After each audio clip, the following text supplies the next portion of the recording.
Hello, everyone. Sorry, I didn't realize there was a sound problem there and I hadn't been added to the webinar. So I just want to introduce myself. As you see, my name is Liam. I'm 30 years old and I come from Manchester in the United Kingdom. I am one of the teachers at Maes Milano Meravigli. And as Gianni has already done, we would love you guys to introduce yourselves and tell us where you're from, tell us which school you're a student at. As I was explaining, this is a masterclass webinar, okay? Hello, Seth. Hi there. Hello, great to have you with us. Seth, Hey.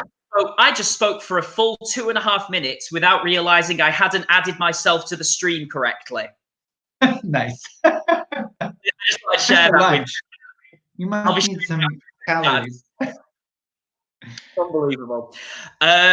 So guys, obviously this is Seth and he'll introduce himself in a moment. I was literally just I'll very quickly finish this. I was gonna say that even though this is masterclass, this is the highest level in my English school. It's, proficiency, really kind of C2 level, but these webinars are open to everyone.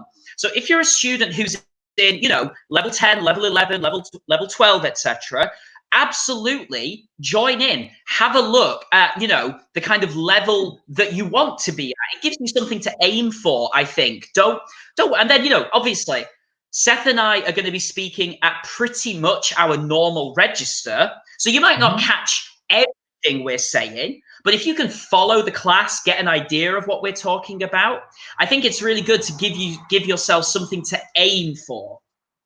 Yeah. All right, that's my pre-oration over with. Seth, hello. Hi.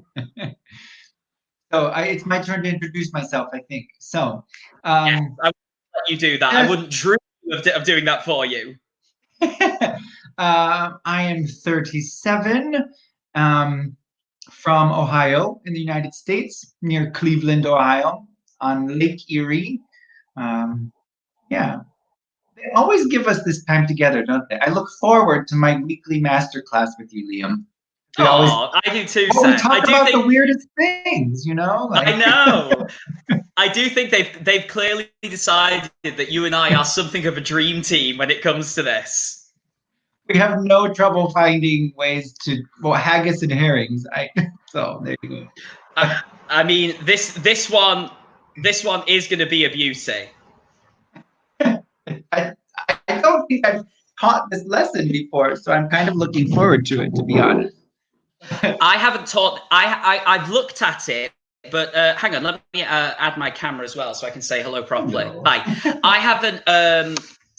I'm just checking like how bad the hair situation is getting before I'm gonna have to let. I'm gonna have to let Anna have a go at it, I think, with the kitchen scissors. Last weekend we exchanged haircuts in the bathtub. One of us, sitting with half of ourselves in the bathtub to catch as much hair as we could. And I had never cut anyone's hair before, and Andrea had never cut anyone's hair before. And I'd have to say, for an at-home haircut, it's fine, right? You look great. You look very well groomed.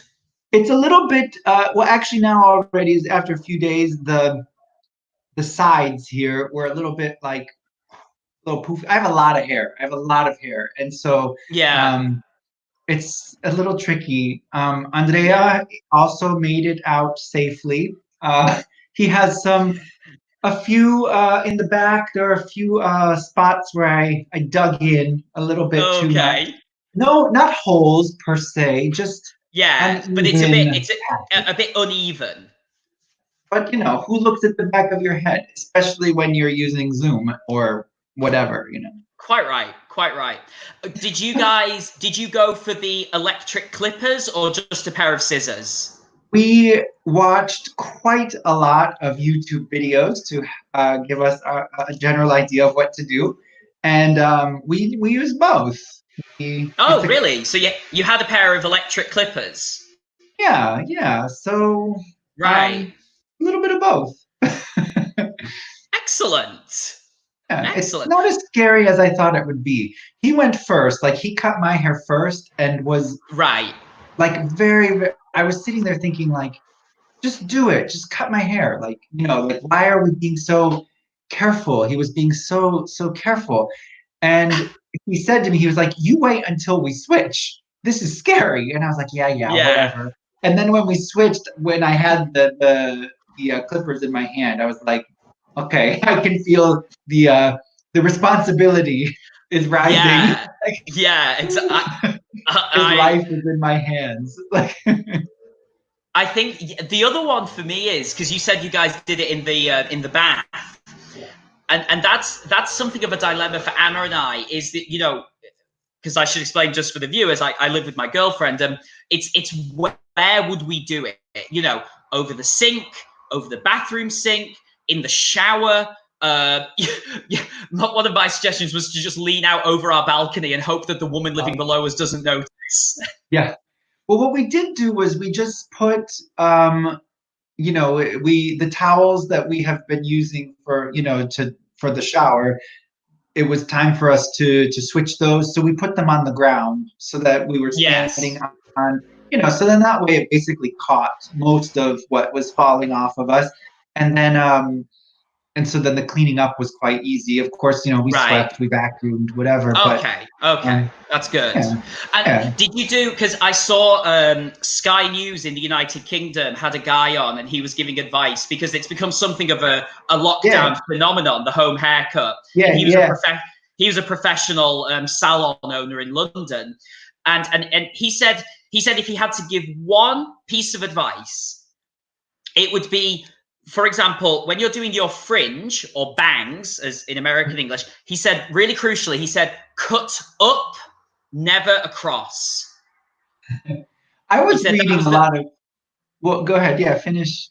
no, just I think it was to do with, it's just that you won't take any of the weight or the volume out of the hair if you just cut across. All you're doing then is shortening the length of it. Yeah. You're not actually reducing how much hair you have, if that makes sense. Mm-hmm. But the things that I read, which maybe are a similar idea, was a lot of these like tutorials on YouTube and things were saying that don't cut this way, and Yeah. don't do like big cuts, but hold them at an angle and just kind of do an Ah, across. And it was the same okay. thing, that your hair doesn't have to be unless of course you have a haircut where you wear your hair down. Yes. Like But for Amelie. like Like but Audrey like for Tattoo in Amelie or something, yeah. yeah, but for most people who are wearing their hair parted, it doesn't matter if they're all exactly the same. So, No. Yeah, but it was absolutely. interesting doing the whole, like, how like when you're there and they pull it and they cut and then they pull it and they cut. It was very interesting to do that. Of course, I'm kind of a dork, so for me that was interesting. But recognizing like, oh, you actually can very easily see the hair that's been cut, you know? And when you comb it over, you can see the hairs that weren't Yeah? cut. You can see it. Yeah. And I was really surprised. I was like, oh, wow, Okay. I can actually see where I've been and where I haven't been. It was quite interesting. I'm just doing a quick, Seth, I hope you agree with this definition of that word you just used in the comments section. Oh.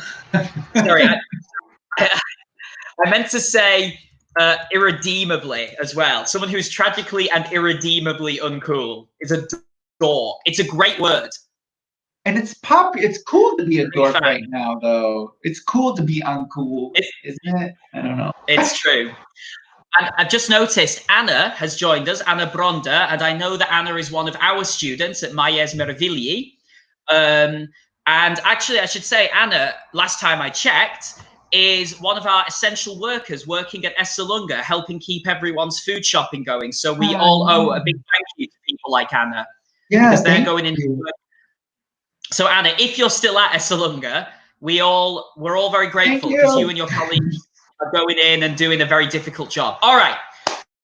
We could do a haircut masterclass. Maybe that'll be next week. Actually. We'll get to Haggis. Let's get to, absolutely. I chose this one because I just thought it would be fun.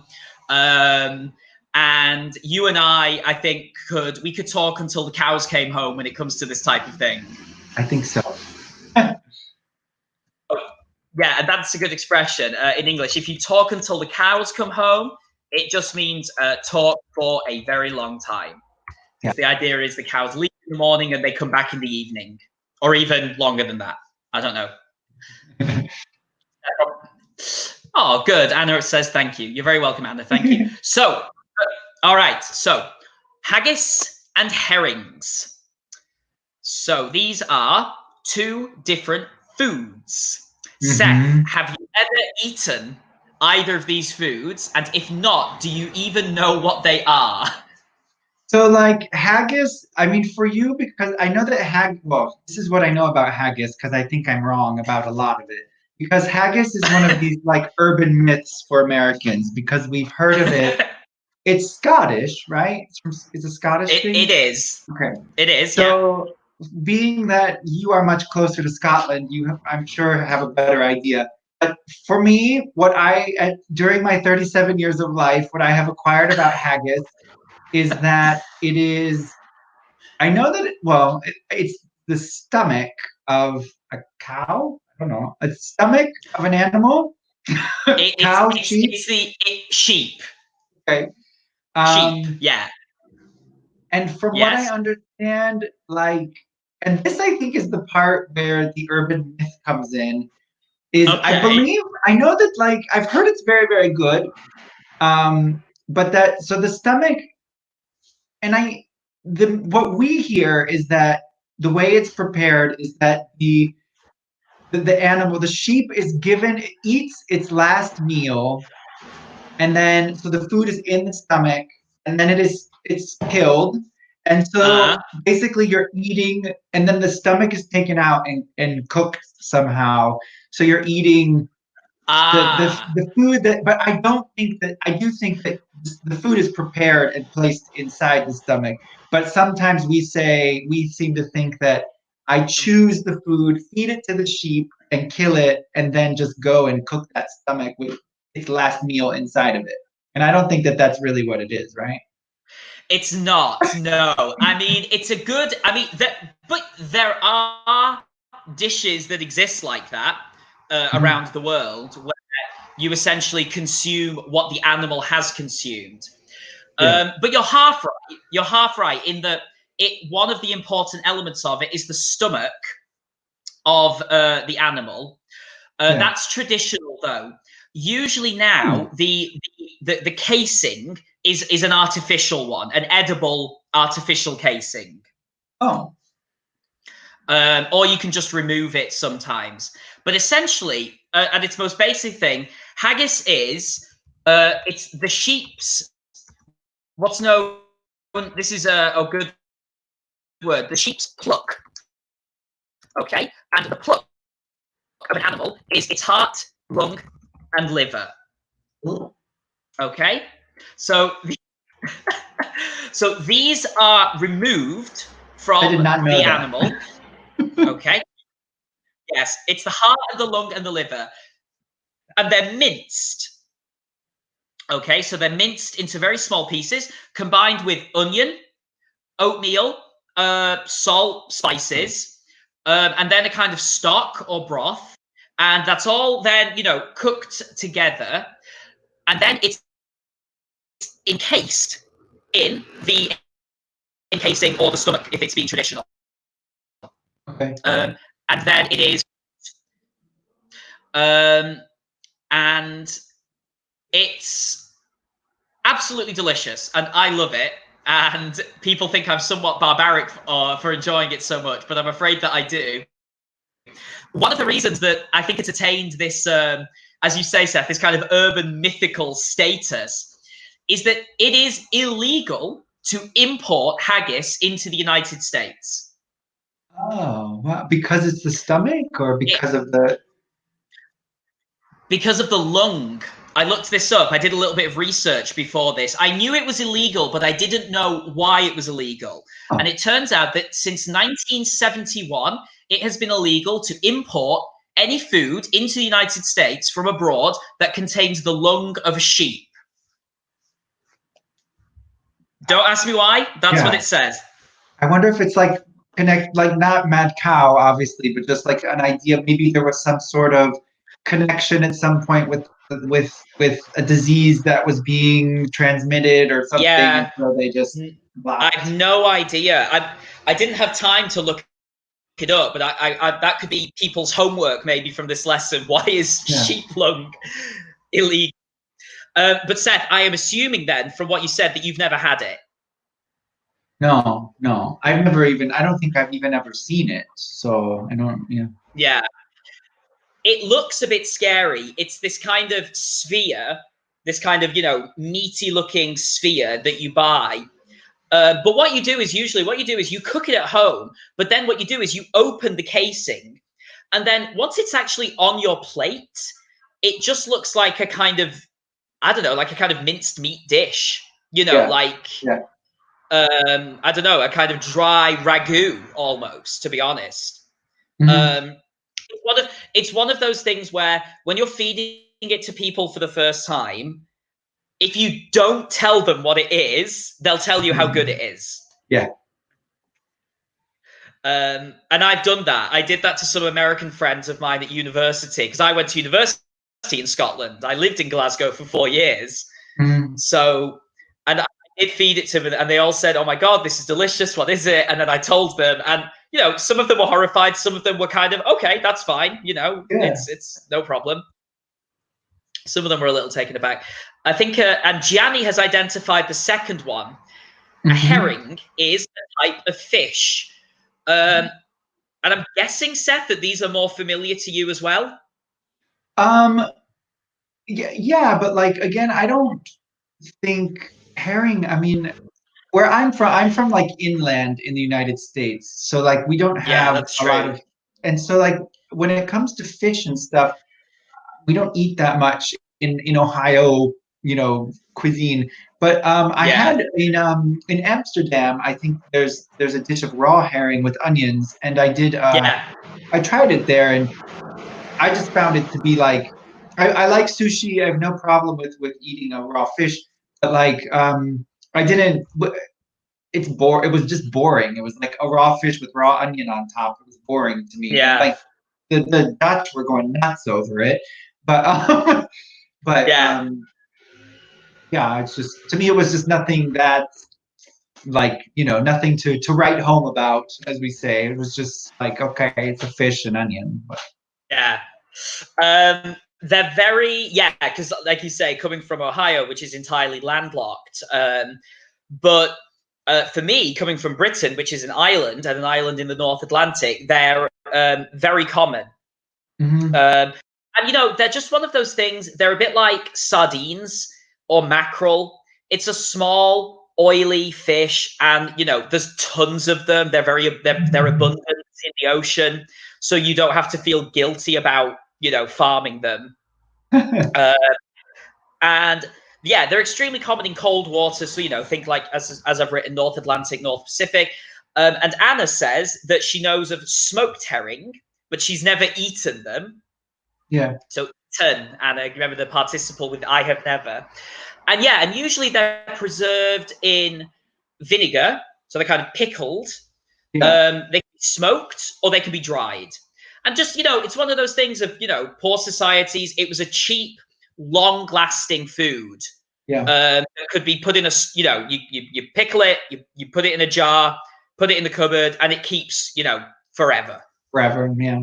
We have in the States like these foods that everyone wonders like why we still have them in the grocery store because no one seems to ever buy them. But like pickled herring, we can buy when we go like where they have the like the foods that are like preserved foods. So like where you find like Yeah, olives and sardines, they'll have jars of yeah. pickled herring, and everyone's always like, "What do you do with that? No one who eats this? Why is this in every American grocery store? But none of us eat this. It's old. It is like usually older people. Pickled Yeah, herring, pickled eggs, which are pink and look absolutely horrible to me. Um, but they're very good. They're very I've heard nice. that. They just look so weird. I know they are a bit unholy looking, aren't they? I think yeah, but I think in lots of countries, I think it's associated with the older generation. Yeah. And again, in America, it again was to do with like what community of Americans you belong to. So Yes. eating like, you know, acidic jarred fish is I know, like for Jewish Americans, for Russian Americans, Eastern European Americans, Yes. Scandinavian Americans. You imagine like that part of the old world of Europe, the immigrants who went over there, I think brought that culture with them. Mm-hmm. Yeah. And yeah, and as you can see, guys, and as I'm sure you've guessed, we are talking today about food. And we've got a few questions here. As always, we encourage you to join in this conversation. I don't know, Seth. I've heard that Italians have strong opinions about food. Do you know anything about that? Oh my goodness. Sometimes almost like all of you watching, you all speak English super, super well. So I can share this with you and you'll understand it. But one of the most difficult thing, I was just talking to my partner about this the other day, and he agreed with me. But like sometimes a very frustrating thing for me with the conversation that I have with many Italians is I love Italy and I love Italian food. I live here and I'm choosing to live here. So obviously I'm happy here. But it really like a thing that gets me every time, like every year at Thanksgiving, so in November, I have a Thanksgiving celebration, you know, and we have cranberries. And my mother sends them to me from the United States. Oh, that's very sweet. And every year, inevitably, one of my friends says, "Oh, these are mirtilli." And I say, "No, they're cranberries." No. And they say, it's mirtilli. And I say, "It's not. Cranberries are an American native, a species native to the United States. You do not have these in Italy. You don't." Yeah, it's not. Mirtilli is okay, similar, but it's not the same, is it? No, it's not the same variety. And like, I get that it's the same family, but it is not the same thing. And I find it just interesting that even like blueberries, blueberries are, when I think of blueberry in my English, blueberries are from North, like Canadian blueberries are like amazing. And they are, and like the thing like in Sardinia, they have mirto, you know, like that alcohol mirto, which is made from a fruit that is definitely very similar to a blueberry, but it's not what I have in my mind when I think blueberry. And sometimes it's very difficult because Italians are so, the richness of food here is amazing. But some Italians will like take offense when I suggest that perhaps my nation has one or two foods that don't happen in Italy. And I think like it doesn't. I mean, it's not better or worse. It's just why wouldn't another land produce a food that, you know, like we can't all have everything, and that's okay. So yeah, because I just because cranberries, because we have them in Britain too. They are, and I know that they're common in Scandinavia. They can't really exist in Italy because it's too hot here. Yeah. You know, they grow and thrive in cooler temperatures.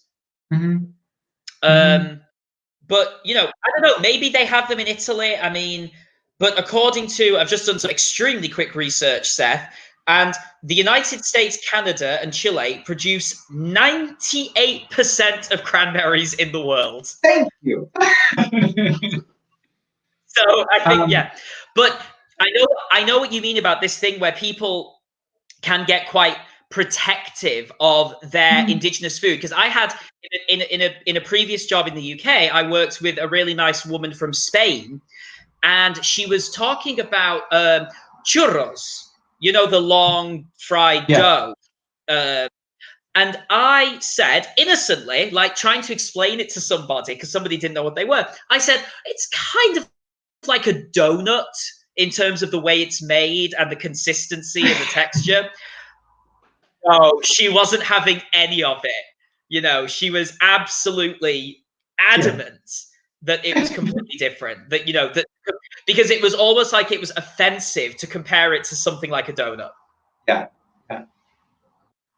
But It's that answers the normal, first but question, Seth. You talked about, yeah, you exactly, yeah. But you've answered the first question away, like certain foods at special times of year. Cranberries at Thanksgiving, great example.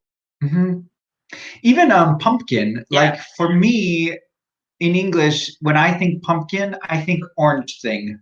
Pumpkin is orange. And yeah. all of the other things that in Italian might all be zucca, um, I call all those things squash. Yeah, And in the United because States, we, Mhm. is a pumpkin? Is it you? I don't know, Seth. You'll have to tell me. Is a pumpkin a type of squash, or is a squash a type of pumpkin? A pumpkin is a type of squash. Yeah, squash is the family. Yeah, and I think that it might be something that is, I don't know this for sure, but I feel like it's somehow connected with Native Americans and the great exchange of from, Columbus. Yeah, the Columbus Exchange. Yeah, because in the United States we have lots and lots of varieties of squash, tons. And so even here, like, well, yeah, like, and well, even in Italy, like the zucca di Mantova, the red one, it's green on the outside and red on the inside, and is used so Yeah. much. Um, like we don't have that one, but there are so many varieties of squash that we have in the United States, um, and I only think and pumpkin, like in my mind, I don't even think of pumpkin as being squash because we only eat it basically at Thanksgiving. Um, Yes. but there are these things that yeah, I mean it's really particular, and it's part of my food actually. Now that I'm thinking of it, like it is something that I eat in a different way than we eat here, because we call it an acorn squash. I don't know if I've seen that variety here or not, No, but because Seth, I've looked for them, and okay. it's difficult. I you mean because we eat that in Britain as well, but it's difficult to find here. Yeah, and it's really a nice squash. And like the way my mother would cook them when I was little, she would just take the entire thing, she would put them in the oven and just turn on the oven. And then And after a while, uh, when you cut them in half, it becomes like its own bowl, And she would ah, scoop out the seeds and we would put maple syrup and butter into the bowl. Ah, really good. that sounds well. You've got that sound. I mean, that sounds delicious, and I'm guessing also that's a really that's like a good. Is that like a kind of traditional poor person's quick, easy thing to make? Is that, or is that your family? You know, like Well, my mother's from Canada, from Quebec, the French part where there's a whole lot of maple syrup. So I think that okay, yeah, we probably eat in my family a lot more maple syrup than a lot of people in the United States. But but no, I mean, yeah, I mean, it's a simple food to make, but it but sounds yeah, good. It squash. sounds really But the way nice. that we will, like the way that we'll prepare squash and pumpkins are very different from like it was when I first came to Italy and started seeing like everyone saying, "Oh, the pumpkin with pasta." I was like, "What? That is weird to me." It works just fine. It's really good, but it's not the way Yeah, that we eat. pumpkin The way we ravioli. eat. It. Pumpkin ravioli. Yeah. Because I was going to say the only other time you'd have pumpkin in a different way would be if you either went to an Italian restaurant or if you knew someone who was Italian and they would say, "Oh yeah, we put pumpkin in our ravioli," and again it would seem very strange. I've just put up on the screen here because, in defense of the American continent, and as someone who likes to stand up for the, I feel, much maligned American food culture, I just put up a list of foods that, because Seth mentioned the Columbus Exchange, this extremely important event in world history. Um, of all these foods that are now found in many countries around the world, but are all originally from the American continent. And guys, when I say the American continent, I'm talking, from the tip of Chile right up to Canada. all of these things that we all love, like tomatoes, you know, Julius Caesar never ate a tomato. You know, it's strange to imagine, I know. But, you know, chocolate, potatoes, something as basic as potatoes, chili peppers, all of these things come from America. Before Columbus visited, Europeans, we didn't know what any of those things were. Yeah. Johnny talks And about Anna, cranberry. Oh, go ahead. Sorry, Anna first. no, just Anna did as well, both of them. No, and then with the cranberries, you can buy them here in Italy, but I mean, and berries, you know, there's so many kinds, and like you said, Scandinavia has a whole nother set of berries that Yeah, that we yeah, don't have in the United States. That and they're probably, yeah, I'm sure it's all the same family somehow. But cranberries are interesting because they have, if you to eat a cranberry like off of a tree, they're like woody. They're not, you don't eat it that way. You really? wouldn't eat it. Yeah, they're not, they're very, very, very tart, very they're not good.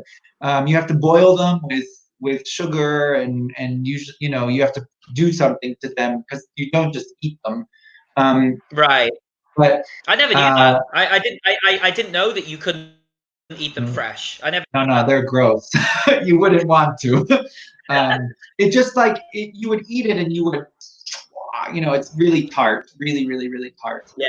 Um, Like how would you maybe just for like how would you say is it like when you bite into a lemon, for yeah, example? yeah, it's just that That kind of like really, thing. yeah, Yeah. and also like the texture inside, it's kind of like fibrous, There's a lot Oh, of like it's just not a good thing, you know. yeah. Um, you boil them, and during the boiling, they pop open, they break open, Ah. and then like the Ah. inside softens and things. Usually, you cook them with sugar and like a citrus, like orange juice or something, and those flavors work really well together. Um, and then They're you quite boil it. common. Mhm. Sorry, sorry, there's a lag. Sorry, I thought you'd finished. Go ahead. Sorry. But no, you just boil them then until it like thickens. And I think there must be, well, probably like pectin. There's, you know, there are like there are other things in them that help it congeal and sort of make like a jelly. And you just sort of boil it down until it starts to thicken, and then when it cools, it naturally turns into this like jelly. Um, Yeah. and with the sugar, but you have to add sugar or something, or else it's not. Yeah. You're not going to enjoy eating it at all. Yeah. Because they're quite common also in the UK, but like in America, with them being popular at Thanksgiving, in Britain we only really eat them at Christmas. They're not, again, it's like you said about pumpkins and Thanksgiving. You would never eat cranberries except for at Christmas time, because if you make cranberry sauce, it is seen as something that, and again, to Italians, this might seem really strange. You eat it with meat. Because at Christmas you're eating very rich, fatty meat, maybe pork, maybe goose, for example. And the idea is that, like Seth described, these cranberries with their tart flavor, the expression means they cut through the richness of the meat. Yum. and also, Seth, I'm sure you can testify, they're an essential component of the leftover sandwich. Yeah, they're really nice things, but when I was a child, I found it very strange.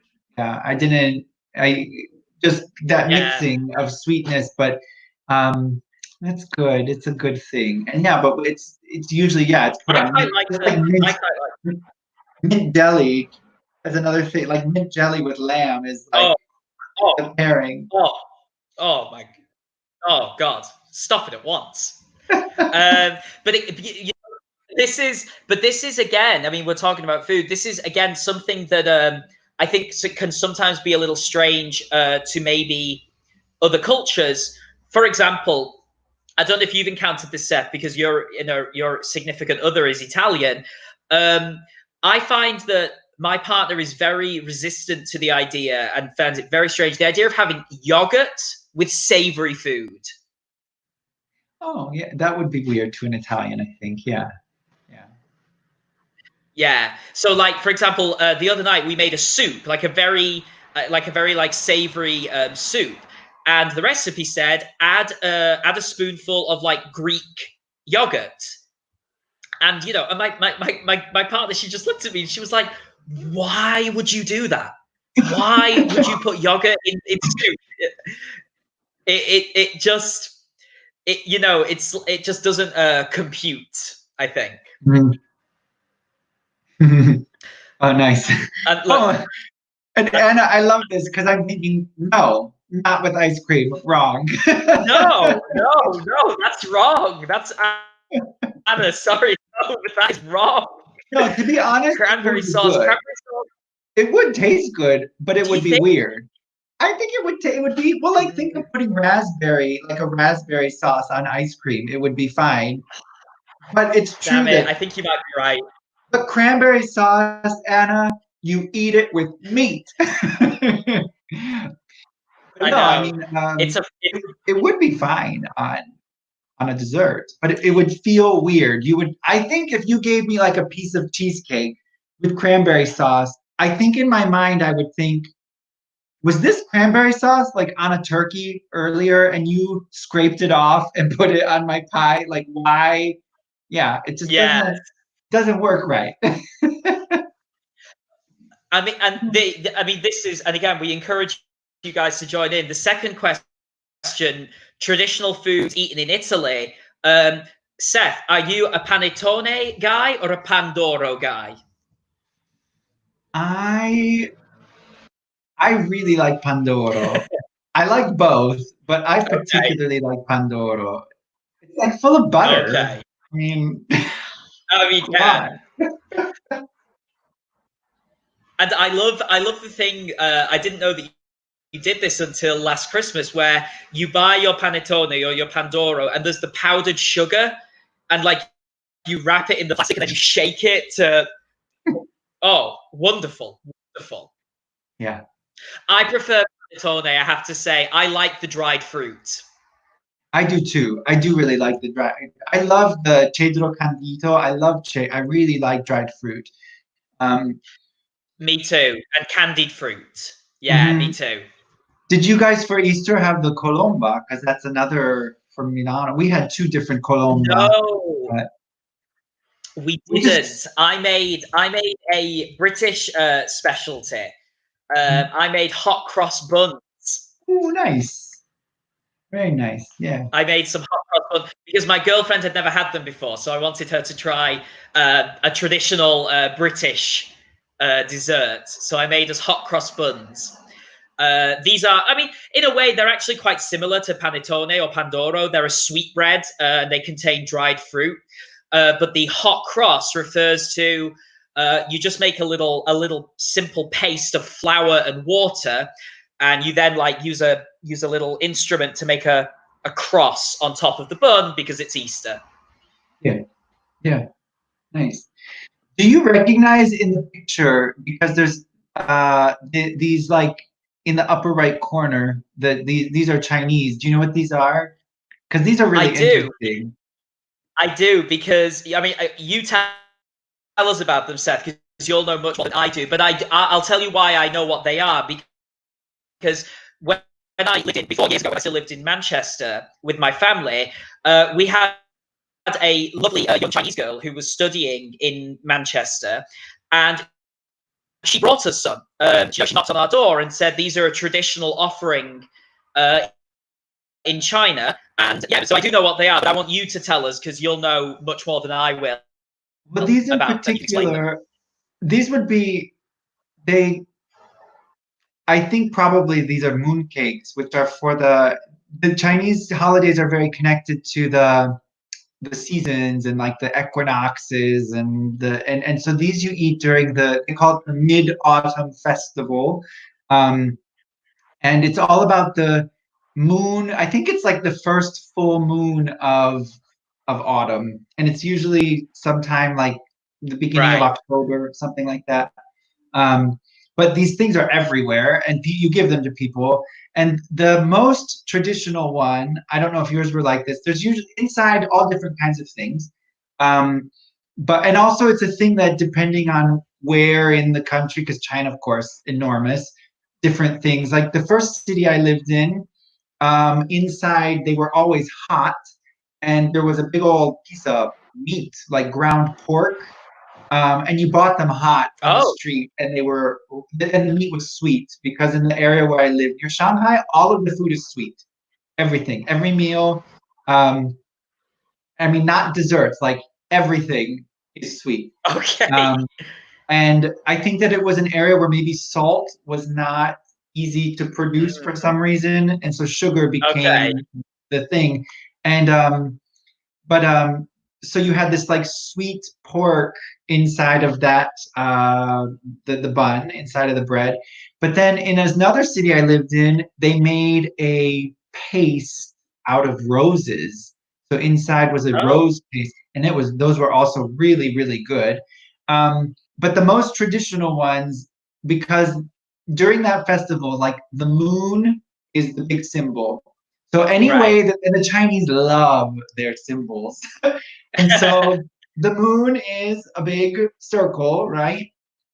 So the most traditional type of these moon cakes, when you bite into it, they would somehow in the center they put an entire egg yolk because it's Ah, golden like the moon. So when you bite into it, you have the moon inside of your cake, and then whatever it's like packed in. I usually it was like some like a fruit paste or something, that somehow like a dough made from fruit.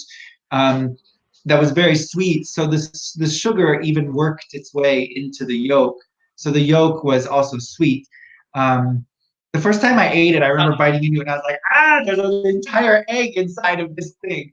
But but very good, very good. So but yeah, at that time everything has an egg in it because it's like giving the light of the moon to new people. life. Yeah, Yeah. a new life and everything. No, because it's autumn. Sorry, it's autumn. It's not spring. Sorry, it's Mhm. autumn. So Autumn, not yeah. new life.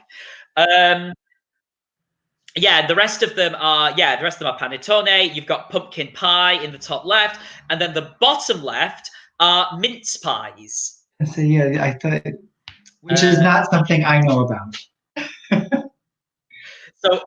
so a mince pie. These are a very traditional thing in Britain, and also I think like places like Canada and Australia and New Zealand. They're a traditional pastry, a sweet pastry made at Christmas time. And they are a very Middle Eastern influenced dessert because what happened was um, the soldiers returning from the Middle East were bringing back all of these Middle Mhm. Eastern spices. Things like cinnamon, rose petal, nutmeg, for example. And what would happen is they would be mixed with dried fruit, which again is another Arabic thing, the kind of candied fruit. Mhm. The word candy, wants to know, actually comes from the Arabic word candy, which means boiled sugar. Ah. Um, and it would all get mixed together. But like you said, Seth, about the meat, it was mixed with meat. So Mhm. because in Arabic countries, it's quite common to have meat with fruit, and there's a kind of sweet savory combination. And then you'd bake them in this pastry. Now, now they're not made with meat anymore, and it's entirely just like fruit and sugar and nuts and things like Yeah. that. Um, I really really like them because I feel this is very dorky to borrow your word, Seth, but I just kind of feel like I'm eating a bit of history. Good. These spices that were so important because they came from what Christians believe is the birthplace and also the place of death of Jesus of Nazareth. And they were brought back and they would have been so important to people and so exotic, Mhm. you know, flavors that I think sometimes we take it for granted, like what was life like before salt, before pepper, right? Yeah. How bland food must have tasted. Yeah. It's true. I remember someone in Italy telling me that in the mountain areas of like the northern Italy, so like like Alto Adige and stuff like that, um, Uh huh. their traditional recipes everything's made with honey, and Mm. because that was the sweetener, and it's kind of interesting. So I remember I had a friend, and she was from there, and she was saying, like, if you ever are up in that area and you want to buy food, if it's made with sugar, don't buy it, because then it's not authentic. It should be made with honey. Oh, And, that's good yeah, advice. it's cheaper, of course, to make it with sugar.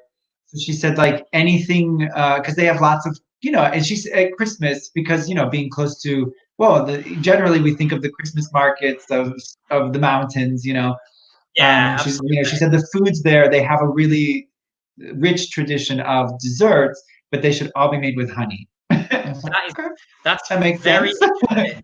Mhm. Also, I've seen that Gianni and Anna are trading recommendations. Gianni said the best panettone he's eaten came from Saint Ambrose, and I Anna heard of said, this. "Really, So buy it." Gianni's telling.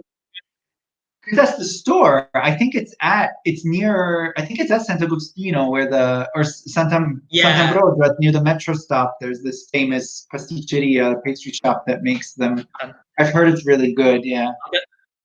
gonna have to. Yeah, I might try and check that one out. Yeah. Yeah. Right, guys. I'm sorry, Seth and I could.